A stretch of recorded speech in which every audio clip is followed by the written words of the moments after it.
दोस्तों नमस्कार, good morning, सुप्रभात। मैं Netram NR current GK classes में आपका स्वागत करता हूं। आज 25 सितंबर 2020 के जितने भी महत्वपूर्ण प्रश्न बन सकते थे उन सभी का इस वीडियो में डिस्कशन करेंगे। दोस्तों वीडियो को लाइक करें, शेयर करें और हमारे चैनल को सब्सक्राइब करें। दोस्तों यहाँ पर मैं जो भी प्रश्न लाता हूँ बहुत ही अच्छे लेवल के प्रश्न होते हैं जिनके बारे में मैं अलग से फैक्ट, अलग से जानकारी देता हूँ, जिससे आपका स्टैटिक पोर्शन मजबूत होता है और आप परीक्षा में अच्छा स्कोर कर सकते हैं। दोस्तों इस वीडियो की पीडीएफ आपको टेलीग्राम चैनल के लिंक पर मिल जाएगी। लिंक मैं नीचे डिस्क्रिप्शन बॉक्स में देता हूं, जहां से आप टेलीग्राम चैनल ज्वाइन कर सकते हैं। दोस्तों हम बढ़ते हैं आज के मोटिवेशनल क्वेट की तरफ। बहुत ही अच्छा मोटिवेशनल क्वेट है। ये देखिए आज का मोटिवेशनल क्वेट, अवसर और सूर्योदय में एक ही समानता है, देर करने वाले इन्हें खो देते हैं। दोस्तों अवसर को भुनाना चाहिए। जो भी हमको अवसर मिल रहे हैं, अभी हमको पढ़ने का अवसर मिल रहा है तो अवसर को भुनाना चाहिए। जो समय हमको मिल रहा है उसको भुनाना चाहिए, ये नहीं कि देर कर दी जाए। देर करने से यहाँ अर्थ ये था कि सूर्य उदय और अवसर एक समान हैं, इन्हें वो लोग खो देते हैं जो देर करते हैं। तो दोस्तों समय पर अपनी तैयारी कीजिए। ये नहीं कि आज नहीं कल तैयारी करेंगे, कल नहीं परसों तैयारी करेंगे। तो दोस्तों आप तैयारी करते रहिए और ईमानदारी से अपनी मंजिल को हासिल कीजिए। बढ़ते हैं इस वीडियो के पहले प्रश्न की तरफ। यह है इस वीडियो का पहला प्रश्न। हाल ही में आशालता बामगांवकर का निधन हुआ है। वे कौन थी? कवयित्री, अभिनेत्री, लेखिका और खिलाड़ी। सही आंसर ऑप्शन बी है। ऑप्शन बी अभिनेत्री थी। ये अभिनेत्री, ये हिंदी व मराठी फिल्मों की जानी मानी अभिनेत्री हैं। हिंदी व मराठी फिल्मों की जानी मानी अभिनेत्री जिनका हाल ही में निधन हो गया है। इस प्रश्न का जो सही आंसर है ऑप्शन बी अभिनेत्री थी। नीचे फोटो देखिए, ये हैं आशालता। आगे बढ़ें प्रश्न नंबर 2। प्रश्न नंबर 2 देखिए, बहुत ही अच्छा प्रश्न है। हाल ही में वॉइस ऑफ डिसेंट नामक पुस्तक किसने लिखी है? करण जौहर, रोमिला थापर, सुधा मूर्ति, प्रतिमा गर्ग। सही आंसर ऑप्शन बी है। Option B Romila Thapar. रोमिला थापर एक इतिहासकार हैं रोमिला थापर, जिन्होंने हाल ही में वॉइस ऑफ डिसेंट नामक पुस्तक लिखी है। इसका जो सही आंसर ऑप्शन बी है रोमिला थापर। ये देखिए नीचे रोमिला थापर। आगे बढ़ते हैं प्रश्न नंबर 3। प्रश्न नंबर 3 देखिए, हाल ही में किस देश ने भारत समेत 3 देशों की यात्रा पर प्रतिबंध लगा दिया है? ऑप्शन है सऊदी अरब, बांग्लादेश, जापान और श्रीलंका। सही आंसर ऑप्शन ए है। ए इसका सही आंसर है। सऊदी अरब ने हाल ही में भारत समेत और 2 देश अर्जेंटीना और ब्राज़ील, इन पर प्रतिबंध लगा दिया है।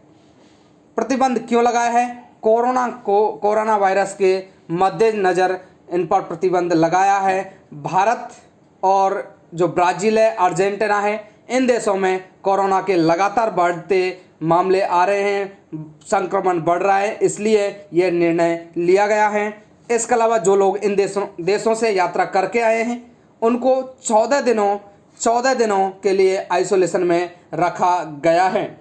तो दोस्तों सही जो आंसर है ऑप्शन ए है सऊदी अरब। सऊदी अरब के बारे में बात करते हैं। राजधानी रियाद है, राजभाषा अरबी है। यहाँ पर अरबी यहाँ की राजभाषा है। युवराज शहजादा मोहम्मद और मुद्रा है रियाल। यहाँ की जो मुद्रा है वो है रियाल। प्रश्न नंबर अगला है प्रश्न नंबर 4। हाल ही में किस रेल राज्य मंत्री का 65 वर्ष की उम्र में कोरोना के कारण निधन हो गया है? हरदीप सिंह पुरी, राजीव गौबा, सुरेश अगड़ी, मनोज सिन्हा। सही आंसर ऑप्शन सी है। ऑप्शन सी सुरेश अगड़ी। यह प्रश्न महत्वपूर्ण इसलिए है कि ये पहले केंद्रीय मंत्री हैं जिनकी कोरोना संक्रमण से जान गई है। जिनकी कोरोना संक्रमण के कारण निधन हुआ है वो पहले केंद्रीय मंत्री हैं। इनकी उम्र 65 वर्ष थी। और सुरेश जो अगड़ी हैं कोरोना वायरस की वजह से मरने वाले कर्नाटक के दूसरे सांसद हैं। इससे पहले अशोक गस्ती,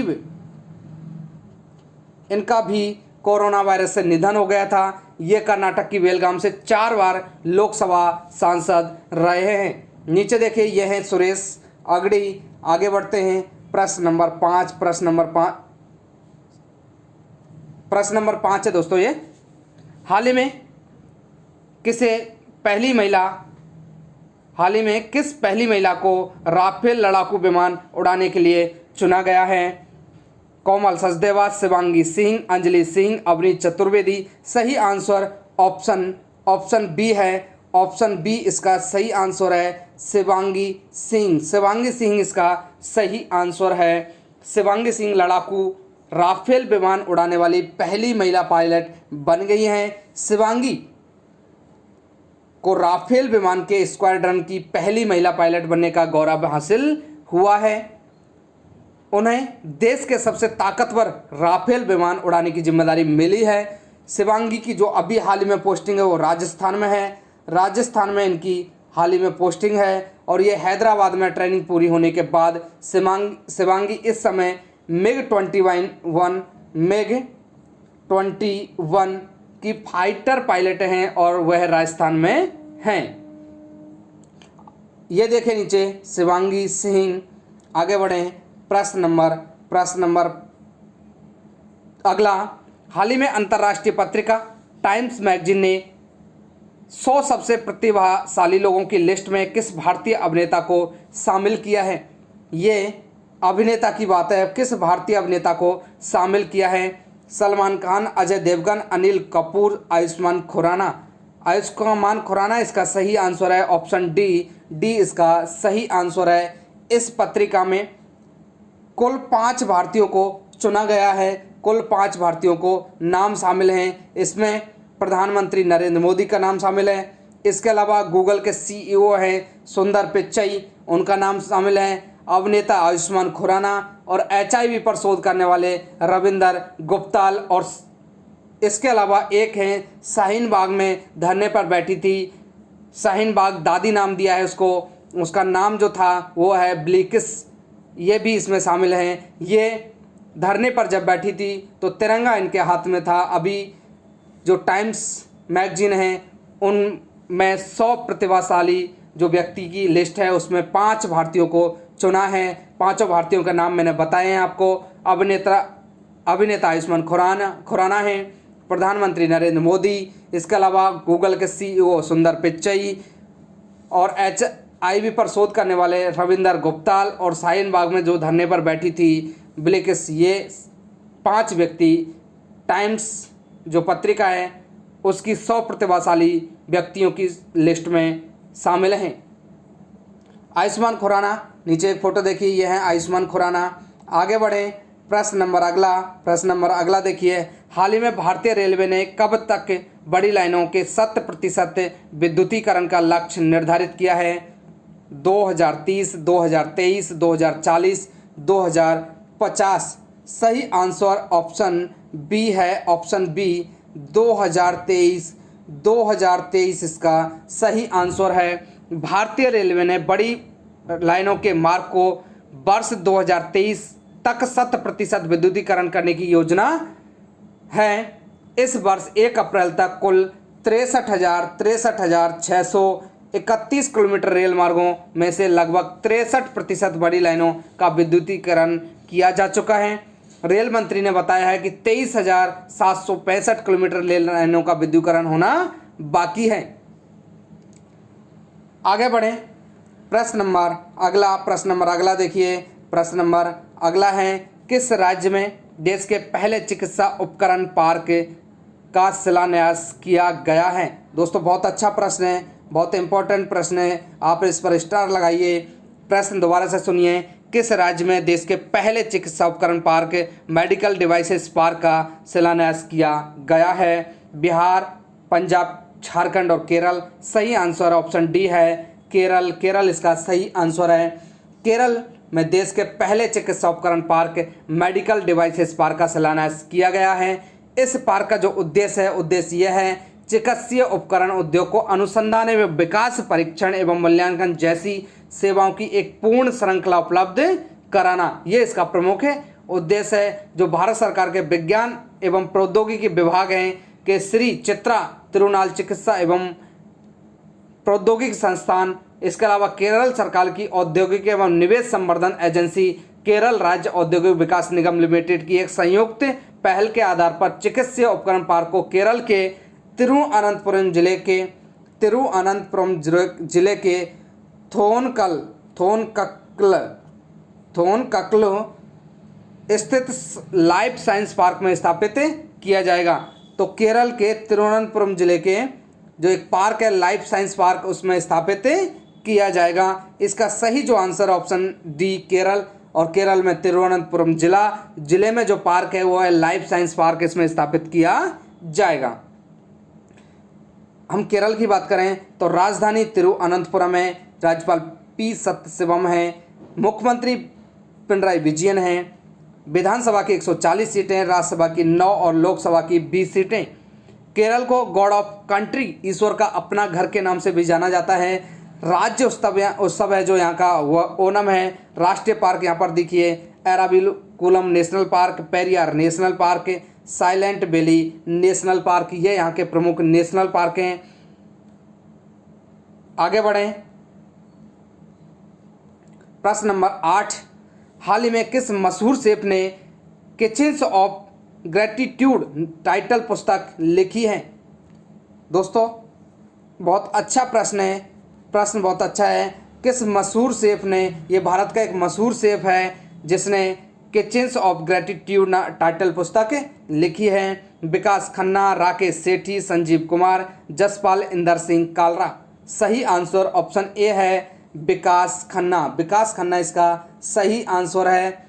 इसमें उन्होंने अपनी खाने खिलाने की पहल फीड इंडिया के बारे में लिखा है। फीड इंडिया पहल जो है दुनिया के सबसे बड़े फूड ड्राइव में से एक है, जो भूखे लोगों को भोजन परोसने की एक पहल है। ये पुस्तक 2021 में जारी की जाएगी। साथ ही इस पहल के लिए अक्टूबर 2020 एशिया गेम चेंजर अवार्ड से भी सम्मानित किया जाएगा। सही जो आंसर ऑप्शन ए विकास खन्ना। विकास खन्ना का ये फोटो देखिए, ये है विकास खन्ना जो भारत के मशहूर शेफ हैं। आगे बढ़ें, प्रश्न नंबर 9, विश्व समुद्री दिवस 2020 वर्ल्ड मैरीटाइम डे का थीम क्या है? ऑप्शन ए समुद्री समुदाय में महिलाओं का सशक्त बनाना, सतत ग्रह के लिए सतत शिपिंग, जहाज़ों, बंदरगाह एवं लोगों को जोड़ना, समुद्री सुरक्षा एवं समुद्री वातावरण की सुरक्षा। ऑप्शन बी इसका सही आंसर है सतत ग्रह के लिए सतत शिपिंग, ये इसका सही आंसर है। ये जो विश्व समुद्री दिवस है, विश्व समुद्री दिवस है, ये सितंबर माह के जो अंतिम गुरुवार होता है, अंतिम बृहस्पतिवार होता है, उसको मनाया जाता है। तो दोस्तों याद रखिएगा कब मनाया जाता है, प्रतिवर्ष सितंबर माह के अंतिम गुरुवार को यह मनाया जाता है। इस दिवस के द्वारा शिपिंग सुरक्षा के महत्व, समुद्री सुरक्षा तथा समुद्री वातावरण की सुरक्षा एवं समुद्री उद्योग पर जोर डाला जाता है। पहली बार इस दिवस को 1978 में मनाया गया। पहली बार इस दिवस को 1978 में मनाया गया। संयुक्त राष्ट्र व्यापार एवं विकास सम्मेलन के मुताबिक दुनिया भर में करीब 80% व्यापार समुद्री मार्ग द्वारा होता है। इसका जो सही आंसर ऑप्शन बी है। थीम 2020 की वो सतत ग्रह के लिए सतत शिपिंग कब मनाया जाता है? सितंबर के अंतिम गुरुवार को। प्रारंभ कब हुआ था, शुरुआत कब हुई थी? 1978 में इसको पहली बार मनाया गया और इसका जो ऑप्शन बी सही आंसर है। आगे बढ़ें, प्रश्न नंबर 10, ये एक फोटो है वर्ल्ड मैरीटाइम डे। प्रश्न नंबर 10, हाल ही में डीआरडीओ ने किस राज्य में फायरिंग रेंज में स्वदेशी रूप से विकसित laser guided anti tank missile ATGM का सफलतापूर्वक परीक्षण किया है? ऑप्शन हैं महाराष्ट्र, कर्नाटक, तमिलनाडु और राजस्थान। ऑप्शन ए महाराष्ट्र इसका सही आंसर है, जिसने laser guided anti tank missile ATGM का सफलतापूर्वक परीक्षण किया है। इसे महाराष्ट्र के